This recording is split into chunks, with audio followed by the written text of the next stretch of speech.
Ah, putain, c'est dur. Je suis au quatrième tour. Très très dur. On peut plus.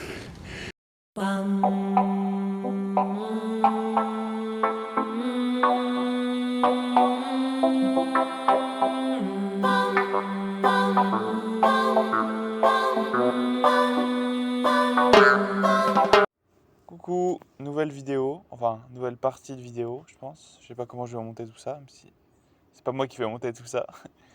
Donc voilà, je vais vous dire pourquoi j'ai commencé la course à pied. Donc j'avais fait une grosse journée de sport à Marseille avec deux amis à moi. Et du coup, en fait, le lendemain matin, j'étais tellement crevé de courbatures, à l'époque j'avais un lit à étage, que je suis descendu du lit parce que j'avais pas d'échelle. Je voulais escalader mon lit tous les matins et désescalader mon lit tous les matins. Parce que pour moi, le petit geste, c'était celui qui était le plus efficace, celui du quotidien. Et donc du coup, je me suis tombé. Et du coup, j'ai eu une fracture à un doigt, je sais plus lequel. Je crois que c'est cette main-là. Et du coup, je pouvais plus faire de vélo parce que j'ai eu un plâtre. Et donc du coup, là, j'ai commencé à me dire merde, parce qu'à l'époque, j'étais insomniaque. Et donc là, je me suis dit, bon, comment je vais faire là? Sans sport, je vais pas dormir, ça va être terrible. Donc je me suis dit, ok, là, je vais commencer à courir. Donc je me suis dit, ok, j'essaye de courir. Donc je sors de chez moi, petite chaussure. Je précise qu'avant, je me suis quand même fait opérer, je sais pas quoi. Je sais pas trop ce qu'ils m'ont fait, mais je sais que ça allait mieux après. Et donc voilà, une fois que mon doigt, il y a un plâtre, je commence à courir. Donc il faut savoir que je courais de bonne veine au bout du monde. Enfin, j'essayais.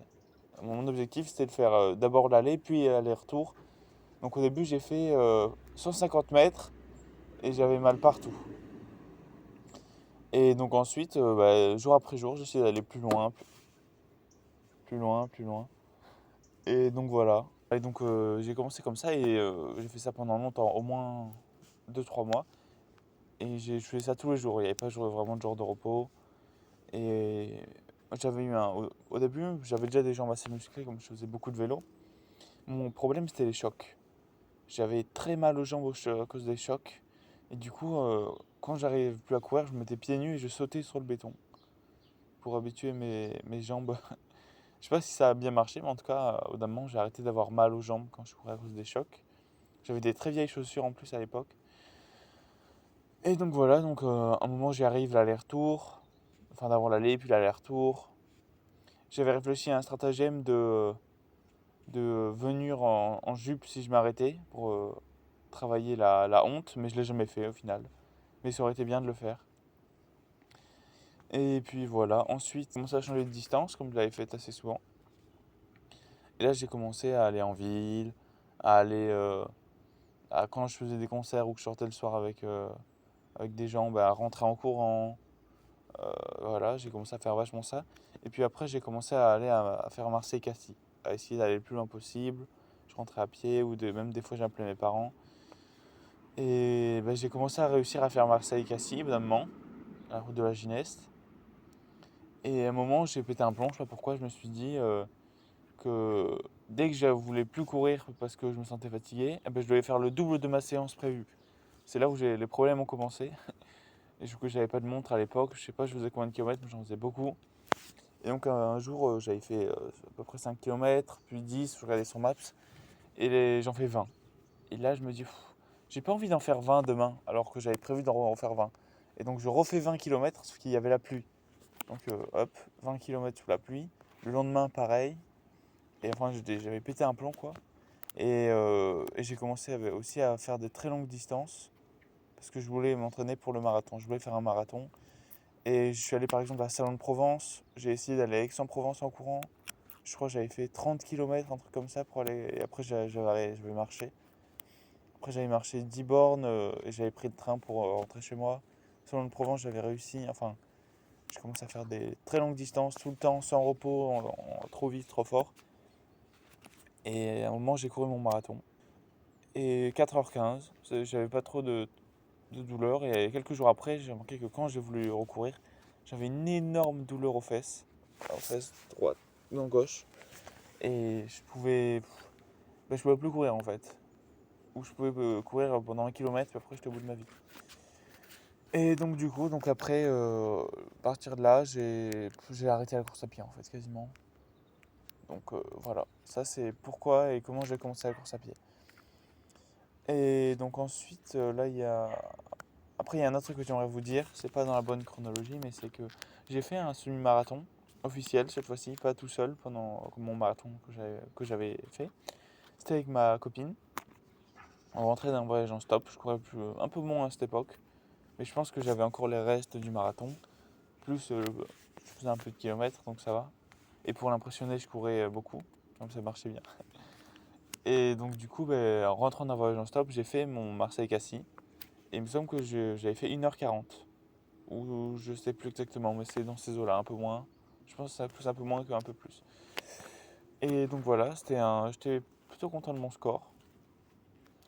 Et voilà, parce que j'ai bien couru dans la descente, parce que Marseille-Cassis ça monte vachement, et après ça descend vachement. Et j'avais doublé beaucoup de monde dans la descente, donc j'étais très content. Et voilà, je vous montrerai les résultats dans la vidéo du Marseille-Cassis. Et donc là, je vais vous dire maintenant comment je cours moi maintenant, qu'est-ce qui a changé, parce que du coup j'ai fait une grosse pause. Voilà. J'ai repris la course quand j'ai déménagé à Mazamet avec mes parents. Ouais, vraiment, j'ai vraiment repris là-dedans. C'est pareil, j'avais pas encore de montre comme j'ai actuellement. C'était sur Maps et je me faisais, il me semble au début 3 fois par semaine, un trajet aller-retour à la bibliothèque. Et ça faisait à peu près 7,5 km. Donc je faisais ça de plus en plus vite, machin. C'était plus une épreuve de vitesse. J'essayais d'aller vite, c'était au chrono quoi.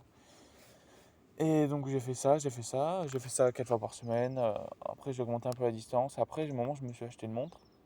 Enfin non, d'abord je me suis mis sur Strava, on dit. Moi je dis Strava parce que je modifie un peu tous les mots. Et donc j'ai commencé à voir le compteur monter, 40 km, 45 km.